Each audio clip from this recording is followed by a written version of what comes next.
ప్రపంచం మొత్తం గర్వంగా చూస్తున్న భారతీయ ఆయుధం, శత్రు రాడాలో చిక్కకుండా మెరుపు వేగంతో దూసుకెళ్లే మృత్యుపాశం, అదే బ్రహ్మోస్.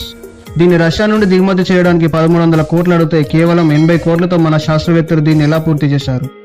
దీని పరిధి ఇప్పుడు ఎంత పెరిగింది? అసలు ఈ పేరు ఎలా వచ్చింది? ఈ రోజు మన బ్రహ్మోస్ ఫుల్ స్టోరీ తెలుసుకుందాం. 1998లో అప్పటి రక్షణ మంత్రి సలహాదారులైన ఏపీజే అబ్దుల్ కలాం రష్యాతో కలిసి ఈ ప్రాజెక్టును ప్రారంభించారు.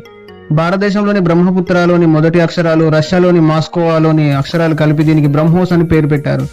ఈ సంస్థలో భారత్ వాటా వచ్చేసి 50.5, రష్యా వాటా 49.5. మొదట్లో దీని రేంజ్ కేవలం 290 కిలోమీటర్లు మాత్రమే ఉండేది. ఎందుకంటే మిసైల్ టెక్నాలజీ కంట్రోల్ MTCR నిబంధనల వల్ల రష్యా మనకు అంతకంటే ఎక్కువ టెక్నాలజీ ఇవ్వకూడదు.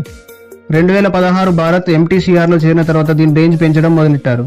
ప్రస్తుతం బ్రహ్మోస్ ఎక్స్టెండెడ్ రేంజ్ ద్వారా 450 నుండి 500 కిలోమీటర్ల వరకు లక్ష్యాలను ఛేదిస్తుంది. ప్రస్తుతం 800 కిలోమీటర్ల పరిధి కలిగిన వేరియంట్ ను కూడా భారత్ విజయవంతంగా పరీక్షిస్తుంది.